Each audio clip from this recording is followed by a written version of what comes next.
Yang pertama ini tentang substansi, Pak sekalian. Jadi prinsipnya begini, Pak sekalian.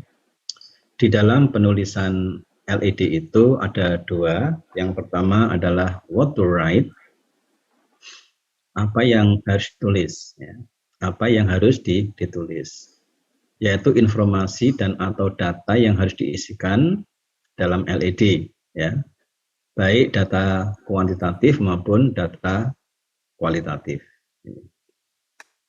Kemudian yang kedua, how to write, yaitu bagaimana informasi dan atau data tersebut diisikan ke dalam LED sehingga informasi dan atau data tersebut dapat dengan mudah dipahami oleh asesor. Jadi hanya ini sebenarnya. What to write berkenaan dengan substansi dan how to write berkenaan dengan bagaimana menuliskan substansi tersebut. Bapak Ibu, ini yang what to write, ya. Jadi what to write adalah informasi dan atau data yang harus diisikan dalam LED.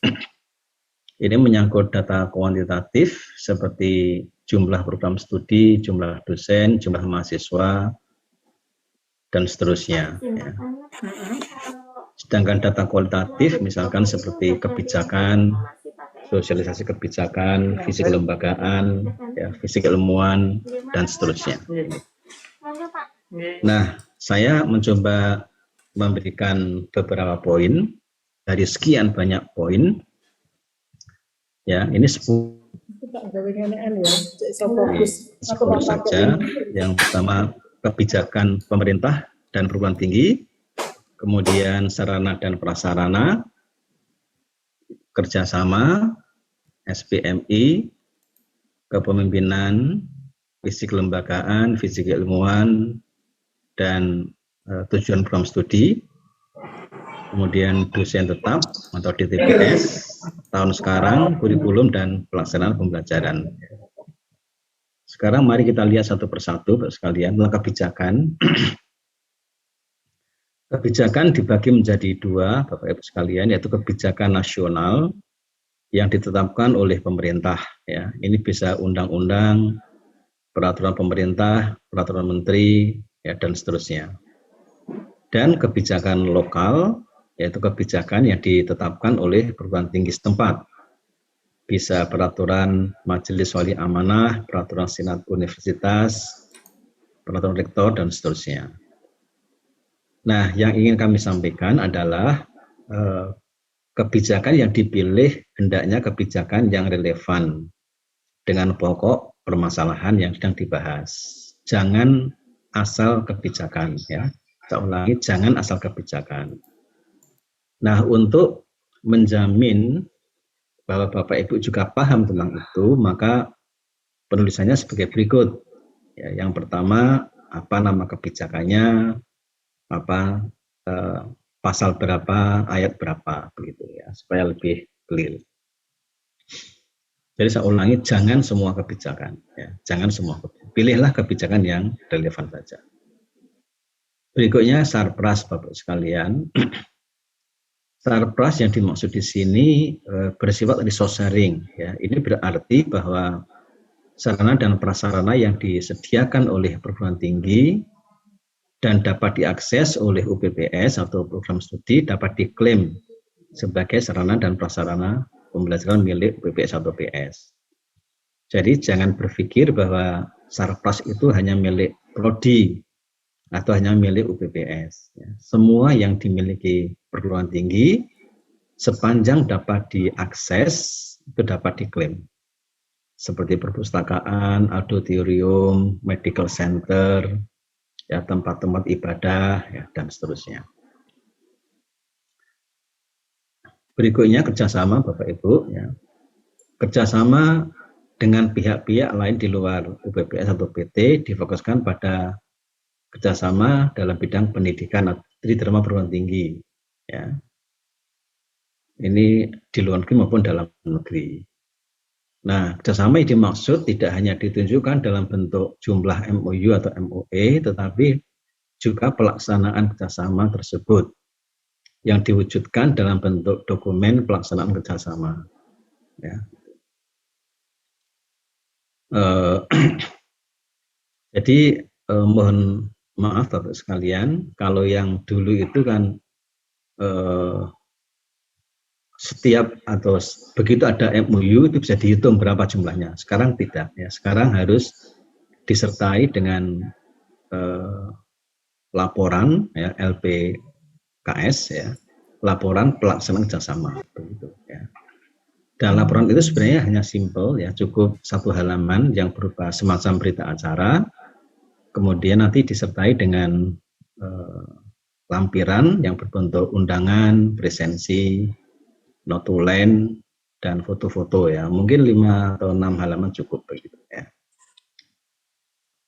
Berikutnya adalah SPMI, Bapak sekalian. SPMI ini merupakan rohnya perguruan tinggi ya dalam hal pendidikan mutu ya. Jadi bagaimana kegiatan pendidikan atau terima perguruan tinggi dapat berjalan sesuai dengan yang diharapkan begitu.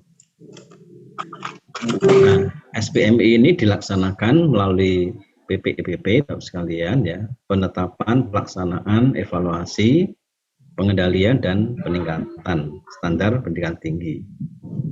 Nah, standar pendidikan tinggi ini Bapak sekalian, itu yang nasional itu jumlahnya 24. Ya, ini banyak yang tidak tahu Bapak Ibu. Ya, bahkan para calon asesor pun banyak yang tidak tahu. Ini saya sampaikan ya. Jadi standar pendidikan tinggi ini ya secara nasional jumlahnya 24. 8 standar pendidikan, 8 standar penelitian, dan 8 standar PKM. Ini dapat dilihat nanti di dalam Permendikbud nomor 3 tahun 2020.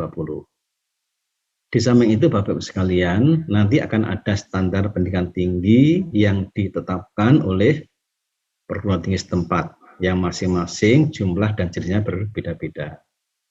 Sebagai contoh misalnya di UNS itu ada tambahan 4. Ya, jadi total ada 28. 24 dari pemerintah dan 4 dari UNS. Kemudian berikutnya kepemimpinan Bapak sekalian ya. Kepemimpinan ini ada 3 Bapak sekalian, kepemimpinan operasional, kepemimpinan organisasi, kepemimpinan publik ya.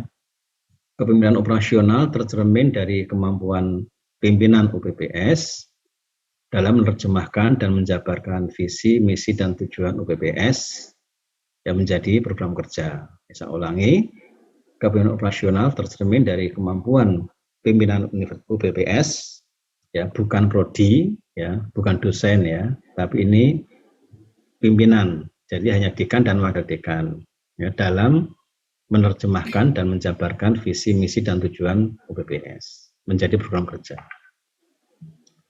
Kepemimpinan organisasi tercermin dari kemampuan pimpinan UPPS dalam mengelola sumber daya yang dimiliki, sumber daya manusia, sumber daya alam, dan sumber daya yang lain, sehingga program kerja yang telah ditetapkan dapat diwujudkan dengan baik.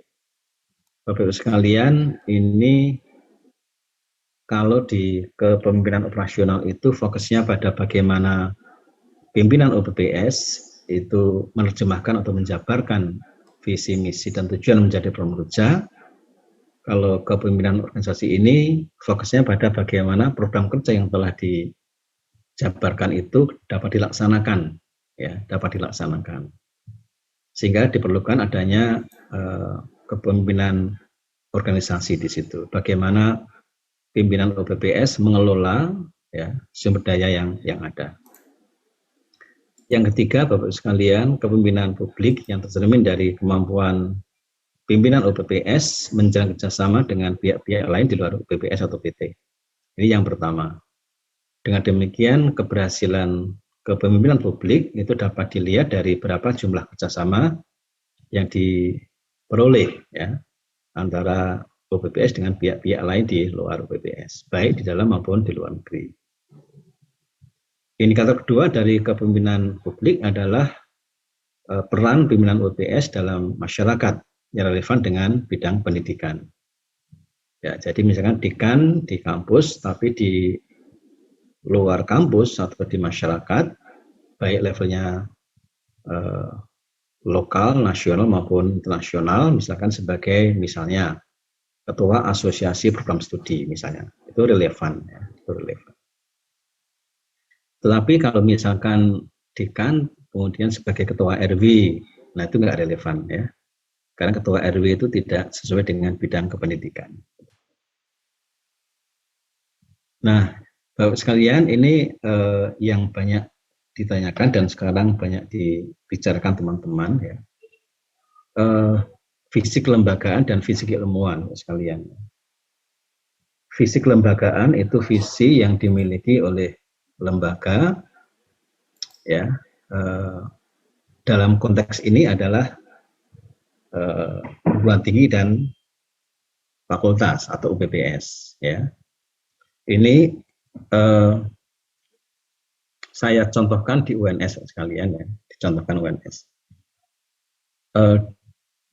Ini masih berlaku ya, ini masih berlaku, semuanya masih berlaku. Hanya nanti saya beri penekanan pada yang paling bawah ya, paling bawah.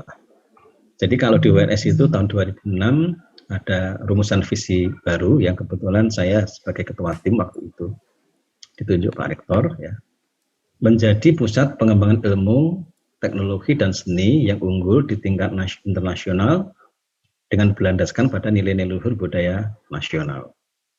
Ya. Kemudian oleh para dekan itu diterjemahkan seperti ini, ya istilahnya diturunkan begitu ya, karena fakultas harus memiliki visi yang relevan dengan perguruan tinggi. Maka di sini menjadi pusat pengembangan ilmu, teknologi dan seni di bidang keguruan dan ilmu pendidikan bereputasi internasional dengan berlandaskan pada nilai luhur budaya nasional. Kalau Bapak Ibu lihat ini hampir sama pernyataannya ya, hanya di sini ada penekanan ini ya, ipteks dalam bidang keguruan dan ilmu pendidikan. Ini yang menjadi ciri khas itu. Nah, kemudian di prodi juga begitu ya.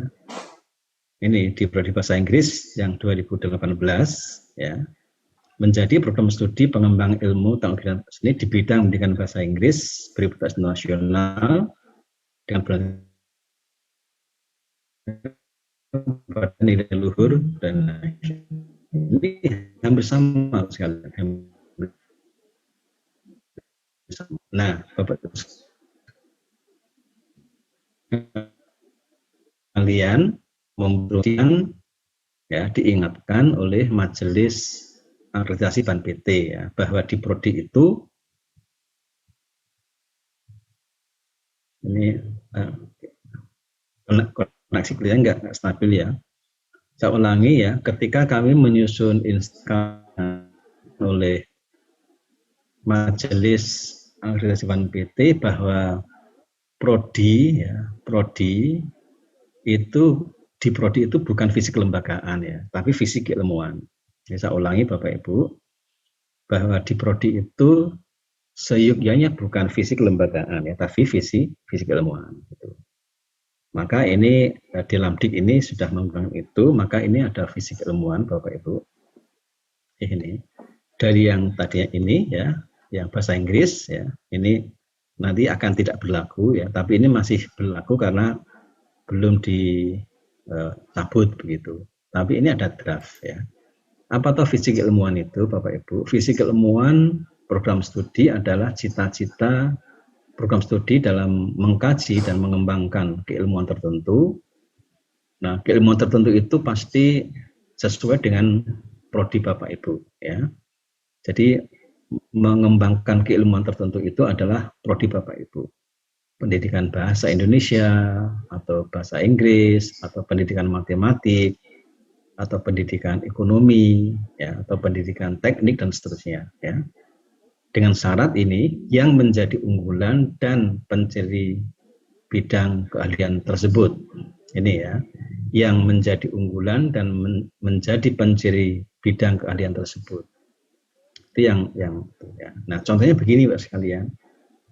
Ini contoh, ini masih draft ya karena belum disahkan ya.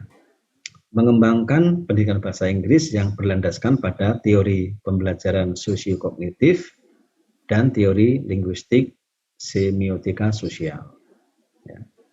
Bapak Ibu bisa membandingkan ya, yang ini, yang paling bawah ini ya, dari menjadi program studi pengembang ilmu, teknologi dan seni di bidang pendidikan bahasa Inggris bereputasi internasional dengan berlandaskan pada nilai-nilai luhur budaya nasional menjadi seperti ini. Mengembangkan pendidikan bahasa Inggris yang berlandaskan pada teori pembelajaran sosiokognitif dan teori linguistik semiotika sosial. Ini ya. Ini masih draft Bapak sekalian ya. Nah, ini contoh-contoh lain dari perguruan tinggi lain ya.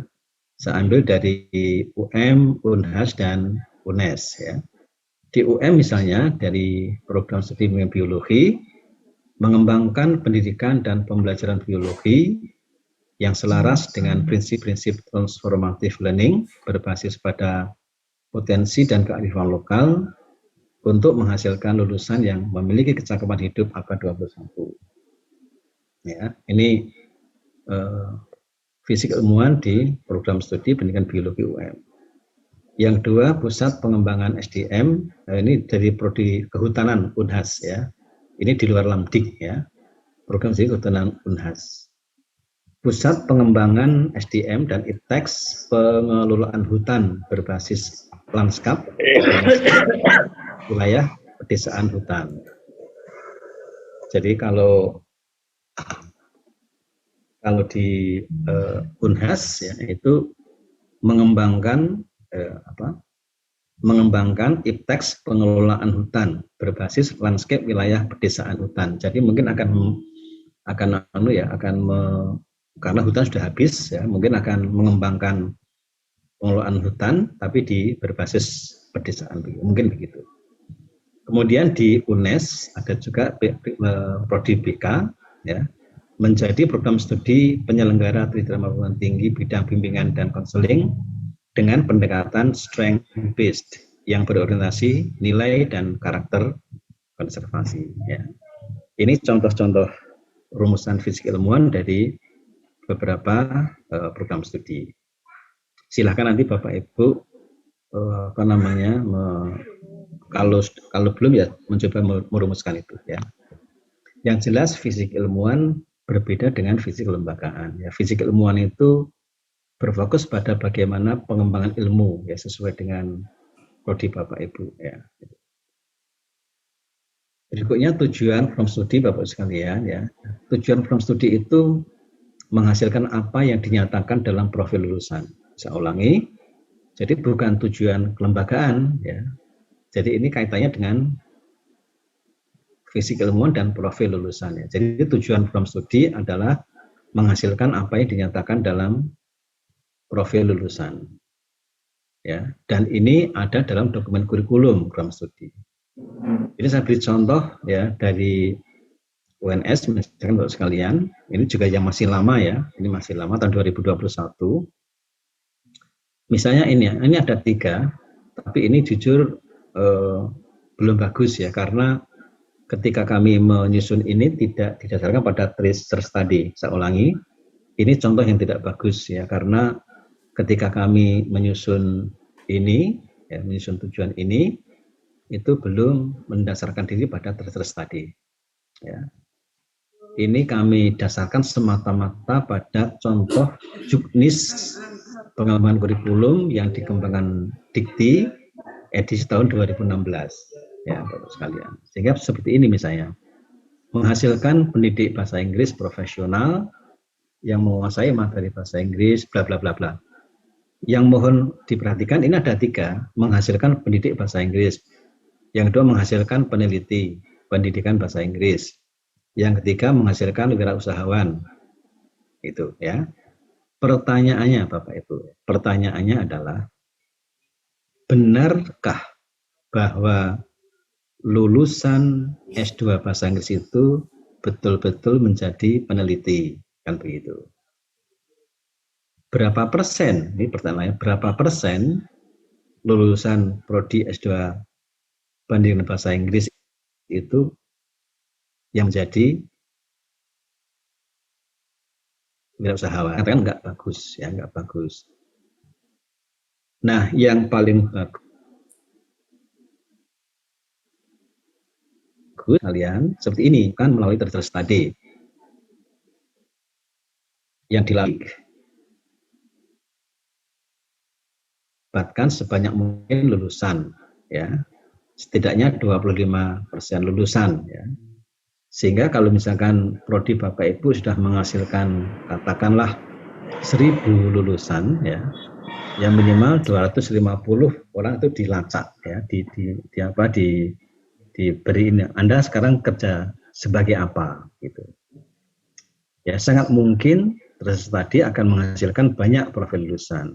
Disarankan agar profil lulusan diambil 3 besar dari sejumlah profil yang teridentifikasi. Jadi Bapak Ibu, ini ya sangat mungkin ya. Jadi mungkin lulusan Bapak Ibu atau kita akan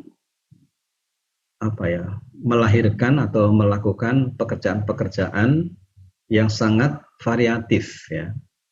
Mulai dari guru sampai misalnya katakanlah kalau di bahasa Inggris bahkan ada lulusan kami menjadi GM, ya, General Manager di hotel di Kuta, di Nusa Dua Bali. Tapi berapa persen sih yang seperti itu? Kan nggak banyak gitu. Oleh karena itu boleh jadi ketika Bapak Ibu melakukan research study itu akan ada katakanlah 25 profil gitu ya. Itu nggak bisa kita ambil semua, nggak logis ya. Jadi yang moderat ambillah 3 besar ya. Jadi nanti tidak seperti ini gitu. Nah, salah satu profil Bapak sekalian itu juga bahwa profil itu hendaknya bisa menjadi mata pencaharian gitu ya. Sekarang pertanyaannya, ketika menjadi peneliti, itu pekerjaan sampingan atau pekerjaan sungguhan atau yang utama? Apakah betul sebagai peneliti itu dia bisa hidup? Gitu, misalnya begitu. Ya, maka yang bagus ini. Ya. Maka di UPPS atau di PT perlu dibangun sistem yang memungkinkan pelaksanaan tadi yang baik. Berikutnya Bapak sekalian, ini di TPS ya. Ini banyak yang bertanya, DTPS suatu prodi adalah ada 2 kata kunci Bapak Ibu ya. Ada 2 kata kunci. Yang pertama adalah bahwa DTPS adalah dosen tetap perguruan tinggi setempat gitu ya. DTPS adalah dosen tetap perguruan tinggi setempat, nomor 1, dan yang kedua adalah yang mengajar mata kuliah kompetensi inti. Itu. Jadi hanya ada 2 kata itu, kata kuncinya ya. Saya ulangi. DTPS harus menjadi dosen tetap perguruan tinggi, berarti bukan dosen dari luar ya. Yang pertama, yang kedua adalah dosen tetap itu mengajar mata kuliah kompetensi inti. Ya, dengan demikian dosen tetap perguruan tinggi yang mengajar mata kuliah non kompetensi inti, ya seperti mata kuliah umum ya bukan termasuk DTPS. DTPS tidak sama dengan dosen HUMBIS yang ada dalam PDDikti. Kalau dosen HUMBIS itu biasanya hanya 5 atau 6 ya, dan itu biasanya hanya untuk melengkapi administrasi ya. Jangan sampai prodi itu kurang dari 5 dosennya.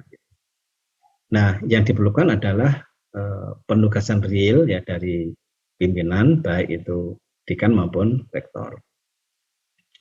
Satu orang dosen dapat menjadi DTPS di lebih dari 1 program studi ya, seperti program studi yang memiliki program sarjana, program magister, dan program doktor. Ini DTPS. Sedangkan tahun takwim Bapak Ibu itu ya, tahun sekarang dan tahun takwim ya. Tahun sekarang adalah tahun akademik utuh terakhir yang terdiri atas semester gasal dan semester genap. Ya, saya ulangi, tahun sekarang adalah tahun akademik utuh terakhir yang terdiri atas semester gasal dan semester genap. Jadi contohnya begini, ya, apabila sebuah program studi ya mengumpulkan dokumen LED pada bulan Agustus ini ya, maka TS program studi tersebut adalah tahun 2000. Karena apa? Ya, berakhirnya semester genap ya. Ini menurut edaran Ban PT itu 31 Agustus Bapak Ibu ya. Sehingga ketika Bapak Ibu submit atau upload dokumen di bulan Agustus ini TS-nya masih 2020-2021. Tetapi kalau misalkan Bapak Ibu nanti upload bulan September misalnya, maka TS-nya bisa 2021-2022. Sedangkan tahun takwim adalah tahun penganggaran, ya, seperti penganggaran kegiatan penelitian dan PKM. Itu bulan Januari hingga Desember, gitu. Ya, jadi yang tahun sekarang itu menyangkut tahun akademik, ya, ada semester gasal, ada semester genap, sedangkan tahun takwim itu tahun penganggaran, begitu, yang berbeda mulainya, ya. Kalau tahun akademik itu mulai September, kalau tahun takwim mulai Januari. Kurikulum Bapak Ibu sekalian, ya, kurikulum ini akan kita gunakan panduan ini Bapak Ibu sekalian. Semoga prodi Bapak Ibu sudah menggunakan ini, ya. Kalau Bapak Ibu menggunakan ini, maka ada 11 ini, ya. Minimal ada 11 elemen, ya, mulai dari identitas program studi sampai dengan manajemen dan mekanisme pelaksanaan kurikulum. Nah, nanti kami, ya, para asesor akan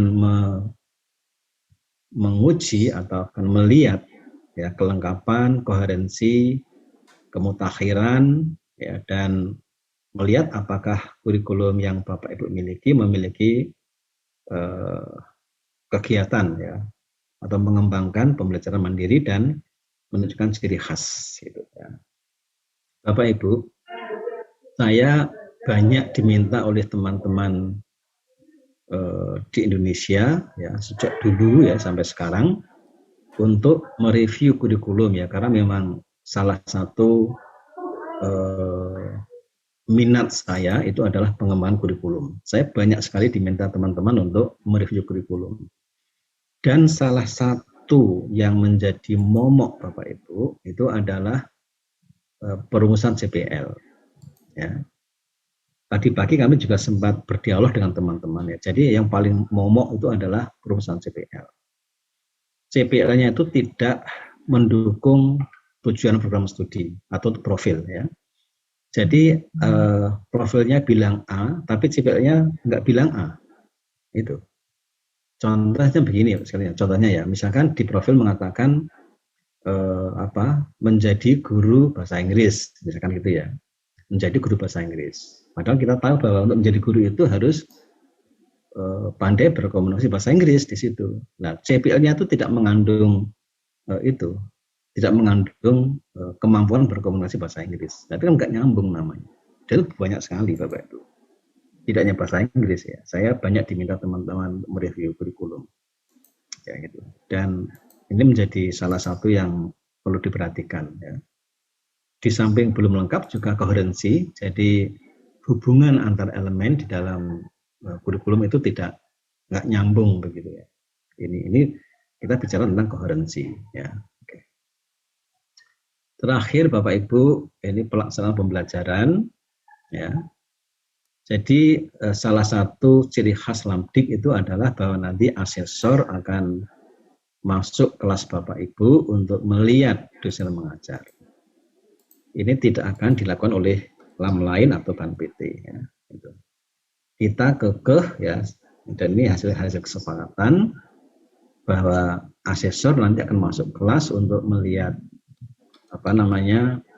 Bapak Ibu mengajar, begitu. Untuk apa? Untuk 4 hal ini Bapak Ibu, ya. Yang pertama untuk meyakinkan bahwa pembelajaran yang dilakukan oleh dosen sesuai dengan RPS yang telah dibuat. Yang pertama. Yang kedua, untuk meyakinkan bahwa pembelajaran yang Bapak Ibu lakukan sudah memenuhi 9 kriteria: interaktif, holistik, integratif, ya, dan seterusnya sampai berpusat pada mahasiswa. Yang ketiga, untuk meyakinkan bahwa pembelajaran yang Bapak Ibu lakukan itu sudah mengintegrasikan hasil penelitian dan PKM. Dan yang keempat, untuk meyakinkan bahwa pembelajaran yang Bapak Ibu lakukan itu sudah mengintegrasikan atau mengakomodasi namanya penilaian formatif atau assessment for learning. Dan nanti para asesor akan akan dibekali dengan ini, ya. Ini sudah bisa Bapak Ibu unduh di Lamdik untuk di suplemen Bapak Ibu ya dengan penjelasan ini. Begitu. Itu adalah yang what to write Bapak Ibu ya. Nah, yang how to write ini ada banyak kasus ya, tapi nanti mungkin saya langsung ke template Bapak Ibu ya. Tapi perhatikan ini ya. Setelah Bapak Ibu memiliki substansi ya yang bagus ya, maka kemudian bagaimana Bapak Ibu menuangkan informasi yang sudah Bapak Ibu miliki dalam bentuk LED ya. Yang pertama, pastikan bahwa penulisan LED itu menggunakan format yang disediakan oleh Lamdik, bukan format lainnya. Karena masih ada Bapak Ibu pada awal-awal itu ada prodi yang menggunakan format PAN-PT, itu kami kembalikan ya. Yang kedua, bantulah asesor untuk dapat segera menangkap apa yang diisikan oleh asesi. Oleh karena itu, pilihlah cara penyampaian informasi dan atau data yang tepat. Apakah berbentuk teks, apakah berbentuk tabel, grafik, diagram, dan seterusnya. Nomor 3, ini yang paling parah Bapak Ibu, tulislah hanya yang diminta. Jangan menuliskan apa yang tidak diminta. Oleh karena itu, pertahankan perintah dan atau pertanyaan yang ada dalam setiap butir untuk meyakinkan bahwa apa yang diisikan sesuai dengan permintaan. Dalam kaitan ini, Lamdik menyediakan template Bapak Ibu. Pagi ini saya baru saja menyelesaikan template S1 ya, dan oleh Pak Asmoni sudah di-upload di website ya. Nanti Bapak Ibu bisa melihat. Nanti akan saya tunjukkan ya. Yang keempat, tulisan hendaknya bersifat concise ya. Apa itu? Singkat, padat, tepat sasaran, dan mudah dipahami.